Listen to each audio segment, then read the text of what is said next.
Joey, thanks for having me. Is this the first time you've been on a podcast?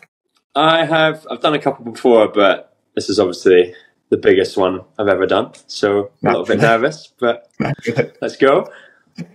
A few years ago, I did an article about you, and I was looking back through it to sort of remind myself of our history. And then it hit me that it seems that either I'm your biggest fan by writing articles about you and getting you on a podcast, or you're just my cash cow that I go to when I need a quick buck. I am the secret guest that will come on at any time. But yeah, I appreciate the publicity. I don't often, I guess, chat about my story or what I'm up to, so it's nice to kind of chat as a mate and catch up, and then to the greater audience as well. So yeah, hope it's an interesting story. It's not really, but we can try and make it interesting. So obviously 2017 was the best year of your entire life because it's the year that you became teammates with me. To the uninitiated with Finn Crockett, what was your story from 1999 to 2017? That's a long timeline, man.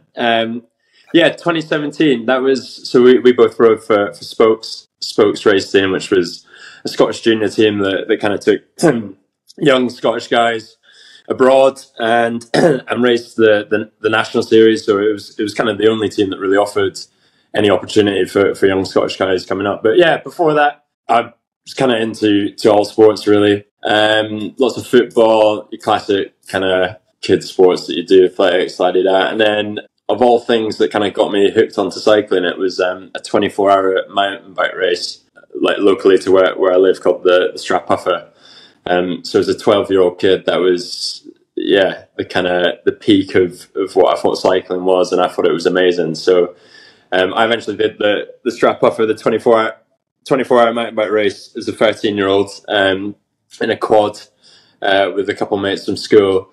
And yeah, I guess it's just really snowballed from there. So I used to mountain bike, cross country, and then kind of, I guess, transferred into the road kind of scene when I was about 17.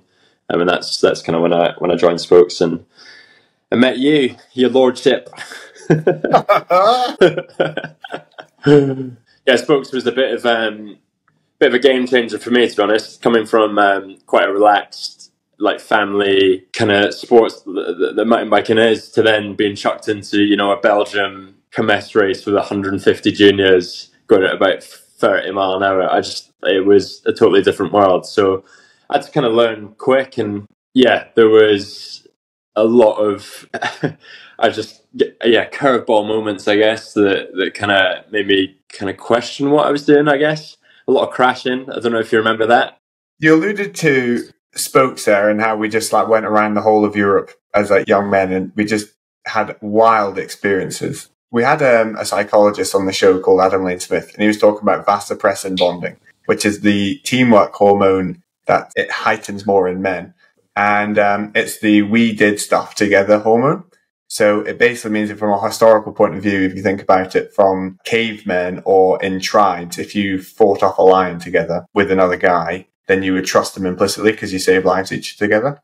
But it stems into modern days. So if you look at old war buddies from World War II, they haven't seen each other for 40 years. But then they can see each other and it's like they saw them yesterday. For all the experiences that we went through when we were juniors, traveling Europe, racing together, training together, it's actually a real privilege to have had that experience, because I feel like we could just not speak for 10 years and then, we'd get on the phone and it'd be like it was yesterday. Yeah, I think sport is like that. And cycling, especially, because you just spend so much time with teammates or coaches or when you're traveling, it's like a constant that you're together. Especially when you're young, you're 17, 18, growing up, you're learning, you're developing, you're meeting new people. And I think cycling, especially, just it teaches you a lot of life skills, and it gives you kind of forever lasting friendships as well. As you say, like, we don't need to speak for about 6 months, and we will quite happily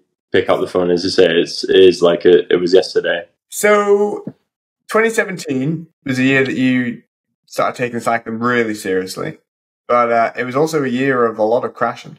And as I was telling you earlier, that every 7 years, your body generates a whole new body of cells.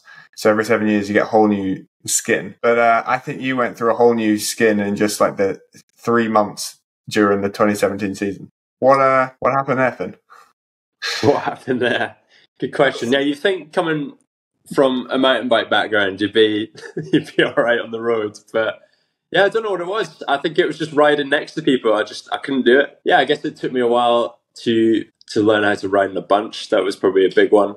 It probably took me a while to learn how to just corner on a road bike. You can't really drift out on a road bike like a mountain bike. So yeah, there was quite a few wipeouts. I pretty much crashed every race I did in, which is insane. Like I remember, like if I got through a race without crashing, I actually thought that was a success, which is mental. But you went through a phase of just constantly cornering on the hoods. Why? Yeah. Again, I think it was that mountain bike background. I just like being upright, and even actually to this day, I still like the hoods, which is bad. It's a bad habit. Thankfully, I'm not crashing quite as much, but I still do like a get down, which I'm not a fan of. But yeah. Well, we've got the video from the 2017 Scottish Crit Champs, where it was a breakaway, me, Finn, and Stephen Dent. And Finn was on the best form of his life, undoubtedly, at that time. And he was single-handedly putting us away. But then he decided to take all of the corners in his hoods. And this was the result. So I'm just gonna play this. And Finn, could you just do a reaction for us to this fateful day?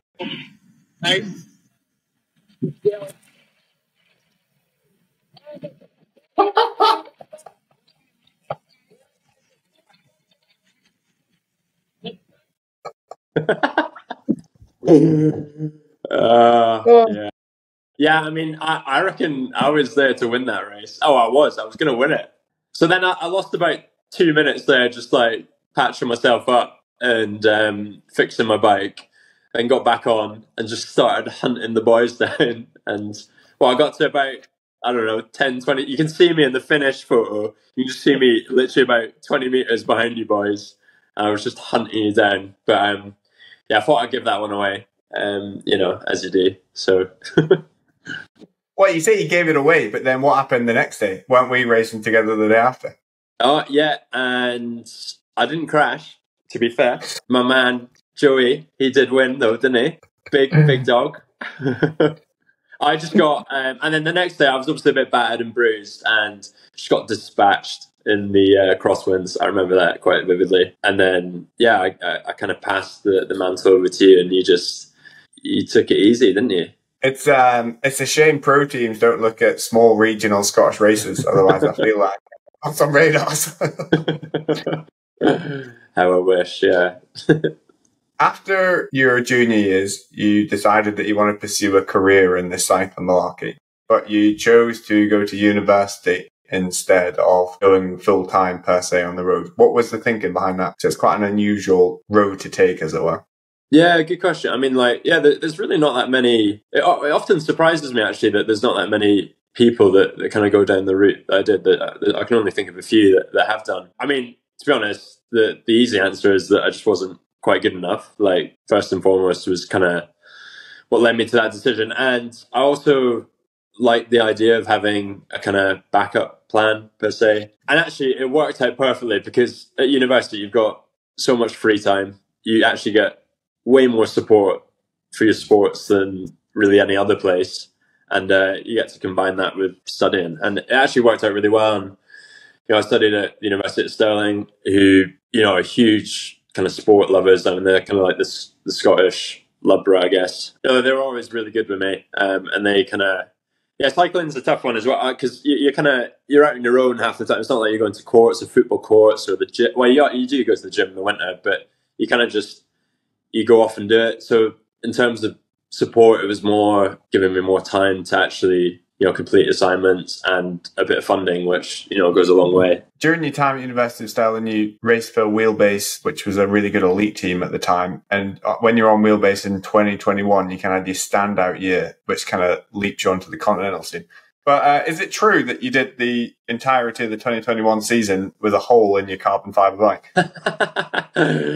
Yeah, it is. It's mad that. So we'd just come out of COVID, and I think teams are a bit hesitant, of giving equipment away. I mean, it's a lot of money to run a team these days, especially when it comes down to bikes and kit and gear. And so I had my 2018 team bike, so it was 3 years old. It had been through a lot of crashes, as we talked about, and I had a hole in the down tube, and it was fine. It wasn't anything serious, but yeah, I kind of gaffer taped it up and raced the 2021 season on that. And to be honest, it did me well. It did me really, really well. I mean, I don't think I won anything, but it kind of, as you say, it got me onto the scene, onto the Conti scene. I had a few good national results, but yeah, man, to think that I was doing it on a broken bike, really. I remember seeing you race on that bike, and then I remember being like, no way, because I remember riding beside that bike through like 3 inches of snow in Inverness in December, when for some reason we thought we'd have a training camp in December, basically in the Arctic Circle. And then here you are trying to go pro on this fossil of a bike. Yeah, I mean, they are great bikes, but I think they're a little bit behind in terms of aerodynamics and the rest of that. It served me well. I've still got it to this day with a hole in it. As actually, I think it might have another one now, but thankfully I've retired that. I'm not racing that anymore. After your breakout season in 2021, you signed for Ribble Pro Cycling, which was a step up into the continental scene. So they've got pro in the name. They're a UCI registered team. All sounds pretty good. And I was looking at the minimum salary for a professional football player in the Premier League is £245,000 a year. But given that cycling is no football, what were you sort of bringing in that year? I guess it was probably a couple hundred G's then, just over the year. Yeah, just a couple, but nothing too much. I think it's mad when you compare it to other sports. Like, I mean, there's not many sports like football, but yeah, when you kind of compare it to that, it makes you wonder, doesn't it? But yeah, no, I think that was quite a big step in my career. Say, I kind of gone from a club team to then a pro team, a Conti team, whatever you kind of like to call it. And to me, it was also so new, really, and to me, it was just a kind of step in the right direction. Again, I mean, I've got goals and ambitions, and I always have had, but it was amazing how it all just kind of pieced together. Like, yeah, there was, I'm going to be honest, there was no money. It was just, bikes, equipment. But for me, it was an opportunity, which that was kind of what I was chasing. And so actually to step up to that, and then, yeah, I guess to have the year that I did have, was pretty surreal. I think, not just for me, but the team itself. I think they got me on a bargain, that's for sure. The main standout race that you won at the beginning of the year anyway was the UCI Cycle Classic. What was it actually like crossing the line, beating all of those guys? Was it just sheer relief, or was there actually any joy related to it? Yeah, I mean, if you look at the finish line photos, I think that tells you enough, doesn't it? If you look at the photos, it looks like you're Steve Bannon about to rip into the Incredible Hulk. Yeah, I mean, I did not have any time to think. That was pure emotion. And that was what I was just about to I'll be honest with you, Finn, and I can be honest with you given all our history. It's a pretty terrible celebration. Have you won Rutland, mate? Yeah, exactly. Yeah, that's what I thought. But no, cycling, you lose a lot more than you win. And so when you do cross the line and you do win a race at next level, and especially, I mean, for me, that was, the highest kind of race that I was kind of racing, or the highest level, sorry, I was racing at, and to actually, get a win there. I mean, especially with it being a UK race on a UK team, and actually, the race has a lot of history in itself, and the way it all kind of pieced together was awesome. And I mean, relief. I don't even think there was any relief, to be honest. I think it was just, actually, no, I've got a story to tell you. There was a lot of relief because I was trying to qualify for the Commonwealth Games for Scotland, and I'd just come back from France where I met one of the kind of criteria that, so for the Commonwealth Games, you have to kind of meet the criteria that the governing body provide. So for me, I think it was I think it was 2 top sixes at UCI level or something like that. And the week before, I was racing in France, and I got 5th place, I think it was, and then I got a 7th place. So I just missed the kind of cut off for the Commonwealth Games. So that was a bit gutting. I was like, oh god, like so close. And I remember speaking to Evan Ollivant, who was the coach, or he still is the coach of Scottish Cycling. Like, how am I going to like qualify? Like, I knew that the deadline was coming in. I was like, man, how am I going to do it? And he was like, Finn, I'm not going to lie to you. The only way that you're going to go to the Commonwealth Games is if you win Rutland. Like, so I went in there, like, yeah, I was obviously nervous beforehand, and that was definitely in the back of my mind. But yeah, I kind of started the race, and I just raced the race. And to actually kind of think back on that, you know, there was a lot kind of riding on that. And not that I kind of put a lot of pressure on me like that, but to achieve that, to actually win it, and then to qualify for the games, and then what happened at the games is insane. So it's amazing how kind of things work out. Yeah, there was definitely, once I had kind of overcome the feeling of winning, then I was like, shit, I've just qualified for the games. Like, that was my next kind of feeling. So that was pretty surreal. That's like a Hollywood story. Well, that's awesome. Yeah, it's pretty insane, isn't it? It is pretty insane. And then what was more insane was the Commonwealth Games. What was the race even like? Because it just seemed like the most wild race in the entire world. And then I turned on my TV, and then there's you with your eyebrows poking above your glasses on my TV on BBC Sport, pulling turns with like all the World Tour boys. Yeah, I mean, yeah, to give you a bit of backstory, like, come off Rutland, had a really good start to the year. And again, this was my first year kind of like at racing at that level. So I was already like, mate, season, completed it. And then, yeah, I had a bit of a drought during the kind of mid-part of June. I got COVID, and I was just trying to chase form. But I'd been told that I qualified for the games, and I was going to the games to represent Scotland. So that was like amazing. I knew that was coming up in August. I basically crammed a load of races in beforehand. I got abroad. I was racing really well. I knew that the form was coming back. So I was like, okay, game on. I arrived at Birmingham, and then I got ill. And I was like, mate, this is, you know, the biggest race that I'm going to do. And I arrived on the Wednesday to then race the time trial on the Thursday, which I wasn't supposed to do. Poor Kyle Gordon, a teammate, broke his collarbone at the track. So I then got pulled in to race that. So I'd arrived on the Wednesday. I was feeling a bit, and then raced the time trial. And I was like, oh God, I'm not feeling too good. That was rubbish. And then the next 2 days. You texted me after the time trial, just complaining about your glutes. Well, and that, yeah. So, and then I'd only ridden my time trial bike twice or something beforehand. So it was like awful. Like, my body was just screaming. And then, you know, I also had a bit of a bug as well. So, yeah, I was not feeling too good. And, you know, the day before Sunday, when the kind of road race was on, I was like, mate, just enjoy it. Like, these kind of opportunities don't come around often. And I knew I was a bit under the weather. So I was like, I just didn't put any pressure on myself. I was like, just go out and race. And so, yeah, lined up. It was a mega day. Like, in the morning, Nia Evans, who was also running for Scotland, she came second. So there was a bit of a buzz around the team. Yeah, just kind of kicked off, started at the back, as I always do, and just kind of cruised around for the first hour. I was like, this is awesome. And then I was like, right, I should probably do something now. And yeah, just launched it, followed a move, and then that was the break of the day. And I was like, cool, tick that box. And it was, yeah, the front group was like loaded. Like, it was, I think, about 6 Ineos boys. Fred, right, a lot of talent was there. And I was like, this is mega. I had my teammate there as well, Sean Flynn. And yeah, we were just pulling turns, having a jolly. And then 50k to go, like, the attack. It was quite a short race. I think it was about 160k, and it was rapid, a rapid course.